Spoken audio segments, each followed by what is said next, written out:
Hi everyone, I'm Shweta and a warm welcome to our Advent Calendar series. Today I've come up with another interesting topic of Copilot and Dynamics Field Service. Now I will specifically cover the field service add-in in Outlook because I think it covers some very interesting features. So let's dive right into it. Now, the field service add-in in Outlook actually aims at streamlining the work order management and scheduling for the frontline managers, because it allows them to view, edit, create work orders from within the Outlook and also do the scheduling from within Outlook.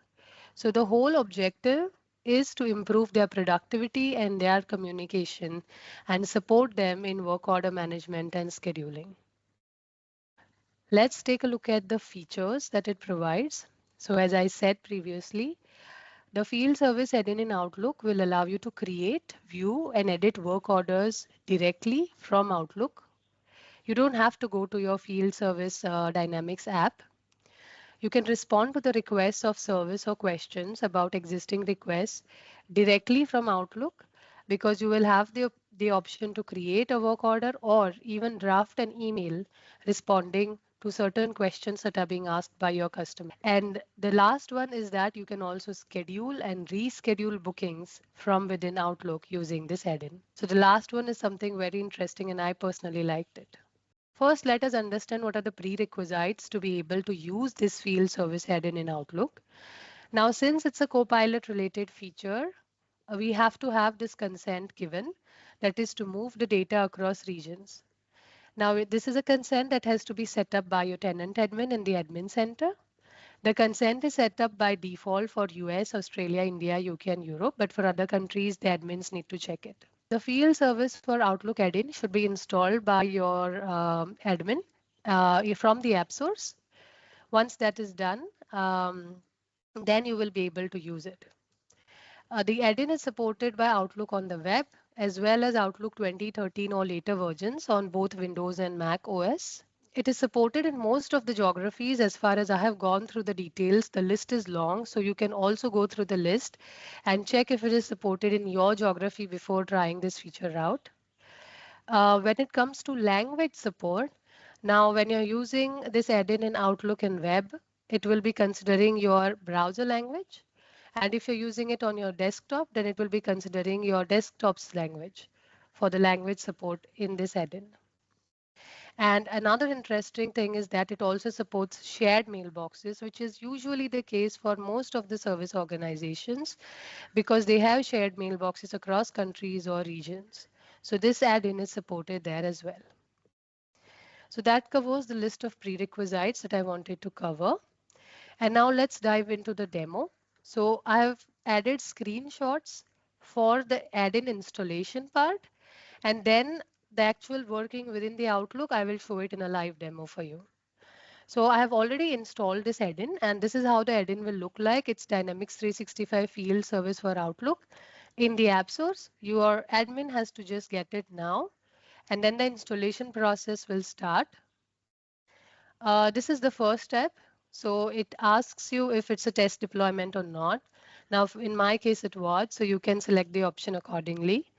And you can also enable this add-in for specific users or user groups in your organization. The next step is you have to accept the permissions. Now, in case of a demo, I have accepted all the permissions. It gives you the list of app permissions and the app capabilities for the details.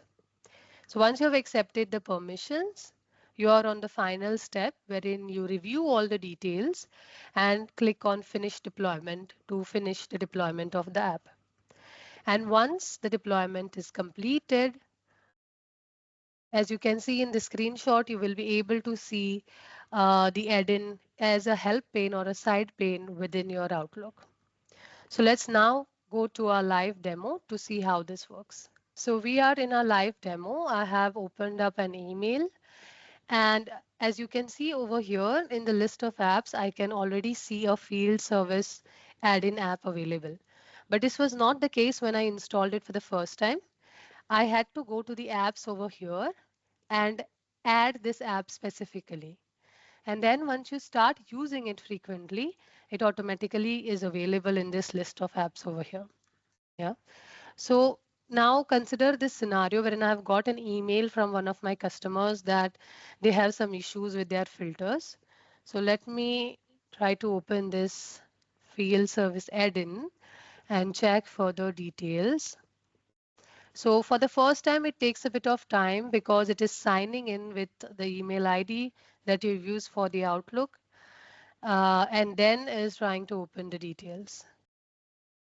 Okay, so now this add-in comes with two tabs. One is the Home tab, another one is the Work Orders tab. Now the Home tab by default comes with now for this particular email, there exists a work order already. So it is catching that information and telling you that this email thread may be related to the work order 00045. So this is interesting. And then it comes with these options of viewing that work order, of drafting an email, and then creating a work order from this email. But if I go to this particular email and open my add-in, now for this email, there is no work order. So in this case, the options that will be displayed on the home screen will be different. It will be only create a work order. So it is that smart. And let me go back here and show you the other options that I was talking about. Um, yeah, so I can view the work order that exists. So first, let me go into the details. So it shows the system status, the substatus, priority, etc., all the details, and then the promise windows, etc. And you can edit these details and save your changes. And another interesting thing is it shows you a card with suggested actions. So the booking is scheduled on 27th. I can either view it or again draft an email. So let's view the booking and we see the other options that are available in terms of scheduling. Yeah. So this is the booking card and I can see the details of the field service engineer that's assigned, their contact details, the schedule and the status. And here I have option to reschedule it, to move the booking, or I can directly go to schedule board and view this booking in my field service dynamics apps. So now all these things for which I had to actually open Dynamics Field Service app, I can view it within Outlook itself. And I think it helps you improve your productivity a lot and streamline communication with your customers. Let me click on Move Booking. So when I'm moving the booking, I can actually change the resource that I've selected. I can change the start date and the start time. So these three things I can change when I'm moving the booking. And when I hit reschedule booking, it is actually going to check if there are any available slots based on the promised window or not. And if there are no slots available, then it will give you no suggestions found and ask you to go to the schedule board and check the availabilities for rescheduling this particular booking. So this is pretty interesting. Let me go back and now let's check out the second tab, which is the work orders tab. And here I can actually see the list of the work orders that are created. So there are different work orders that are created. I can open them and I can view the details. I can change the details, edit them based upon my requirement. Yeah, and then yeah, as I said in the previous case, it is also accompanied with a suggested actions card wherein you can check the booking or you can draft an email. Yeah, so this is how the field service add-in in Outlook works. I feel it is very, very interesting and will help your frontline managers a lot to improve their productivity. So request you to please try it out and share your feedback in the comments, or if you have any questions, feel free to reach out to us. And that's it for today. Thanks a lot for tuning in. Bye.